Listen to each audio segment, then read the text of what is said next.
그 이동희 배우님께 질문 있고요. 다른 배우님들한테도 질문 있는데 일단 이동희 배우님은 이거 기획부터 같이 이제 개발을 하셨다 그랬는데 두 감독님이랑 어떤 인연으로 좀 그렇게 같이 기획 개발하셨는지 그게 궁금하고요. 또 하나 배우님들께는 이게 지금 메소드 연기잖아요. 제목이. 그럼 배우라면 당연히 한 번 정도는 메소드 연기를 당연히 꿈꿀 것 같아요. 그러면은 제가 이제 메소드 연기의 순간을 여쭤보면 이 메소드 연기를 꼽으실 거잖아요. 아무래도. 그죠? 그러니까 예를 들어서 배우님들이 이전에 뭐 메소드 연기 경험이 있으세요라고 질문을 한다면 이번 메소드 연기를 꼽으실 것 같아서 그런 질문은 안 드리고 그냥 이번 메소드 연기가 이 연기를 하면서 지금 다른 작품과 다르게 좀 특별했던 점에 대해서 좀 한마디씩 좀 말씀 부탁드릴게요. 네. 방금 질문 해주신 것부터 좀 말씀을 드리면, 그러니까 메소드 연기라고 하는 것이 이제 영화를 하는 사람들 혹은 영화 배우가 특별하게 하는 어떤 그 액팅의 어떤 그런 방법이기도 하지만, 저는 아까 질문 주신 기자님의 말씀처럼 모든 사람이 정말 메소드 연기를 하고 살아가지 않을까 이런 질문을 많이 했던 것 같아요. 그러니까 아까 정복자 역할을 맡아주신 김금순 선배님이 아들들 앞에서 절대로 그 무너지는 모습을 보여주지 않으려고 끝까지 그 하나의 캐릭터를 유지하는 모습조차 메소드 연기라고 생각이 들었고, 그리고 저도 개인적으로 삶을 살아가면서 사실 제가 언론에도 보도됐지만 12월 31일에 이제 다치는 바람에 이제 응급실에서 1월 1일을 맞이하게 됐는데 한참 동안 이제 부모님한테 사실 말씀을 안 드렸어요.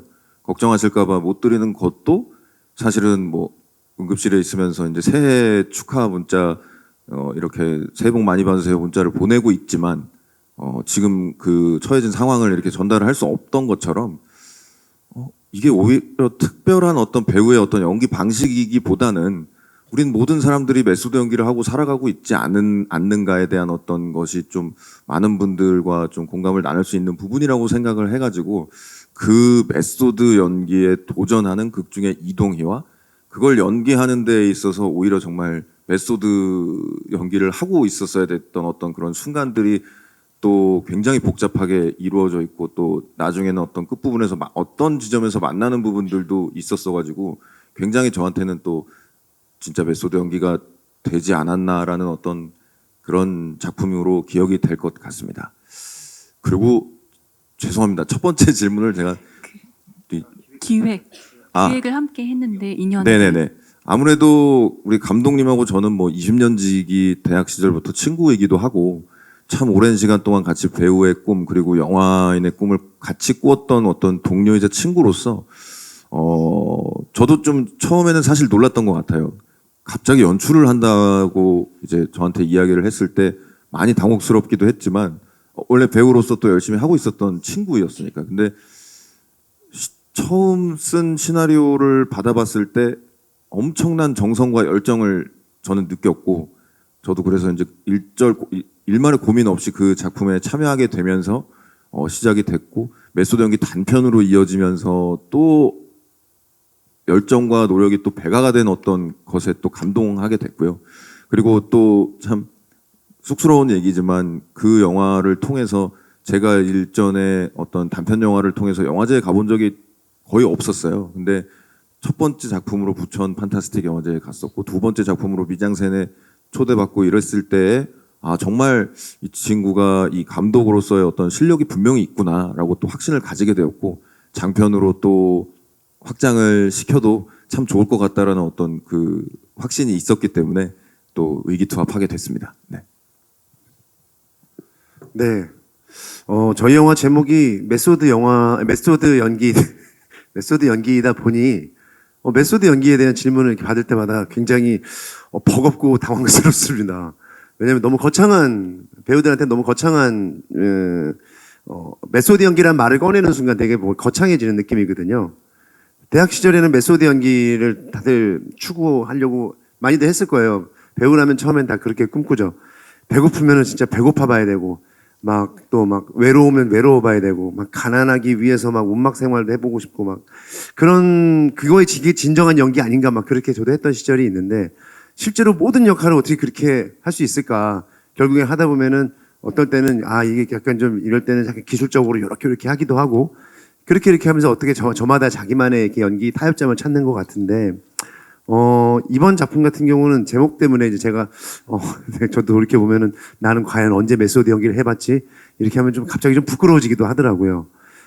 진짜 살을 뺐던 기억들은 뭐 메소드 연기라고 굳이 이제 많이 이렇게 저희가 그래도 저를 변명을 한다면 작품을 위해서 살을 뺐을 때는 좀 메소드 연기법으로 접근해봤던 것 같습니다만 그 외에는 항상 어떤 연기술이라는 생각을 가지고 연기를 조금 더 그럴싸하게 가장 근접하게 접근하려고 더 노력을 했던 것 같습니다. 근데 특히나 이번 작품에서는 이동휘라는 배우가 이동휘 본인으로 나오기 때문에 어디까지가 계속 지금 같은 얘기를 했었지만 어디까지가 이게 픽션이고 어디가 팩트일까라는 거를 사람들한테 계속 이렇게 어떻게 보면은 진짜인지 아닌지 좀 헷갈리게 만드는 그런 재미가 있다고 생각해요. 뭐 보셔서 느끼셨겠지만 이동희 씨가 입고 있는 프린팅된 티에 있는 그 유명인의 얼굴이라든지 이런 것들이 실제감을 굉장히 전 준다고 생각을 했거든요. 그랬을 때 제가 나타나는 이동태는 과연 진짠가 아니면 허구인가 이런 부분들에 대해서 연기를 할 때 저도 약간 묘한 걸 좀 느꼈습니다. 이동희를 동이라고 부르고 있는데 나는 그 위에 형이니까 이게 어디까지가 사실이고 어디가 허구일지 현봉식이 나오는데 현봉식을 최우식이라고 이야기를 하는 거에서 이게 하여튼 이런 부분들이 굉장히 픽션과 팩트를 왔다 갔다 하는 그런 영화의 재미라고 생각을 했는데 어떻게 보면 메소드 연기의 연기론보다는 약간 브레이트의 서사 같은 그런 느낌이 좀 더 강했던 것 같습니다. 동문서답한 것 같아서 죄송합니다. 네. 네. 저도 사실 어렸을 때부터 메소드 연기라는 것을 꼭 한번 해보고 싶었는데요. 아직까지 제가 그걸 했는지 안 했는지는 사실 저도 잘 모르겠어서. 근데 언젠가는 꼭 한번 해보고 싶은 방법이기도 하고, 저는 이제 이번에 메소드 연기를 찍으면서 선배님들께 또 많은 이제 방법들, 연기하는 이제 방식들, 뭐 호흡들 많이 배운 것 같아서 너무 뿌듯하고 잘 배운 것 같습니다. 네.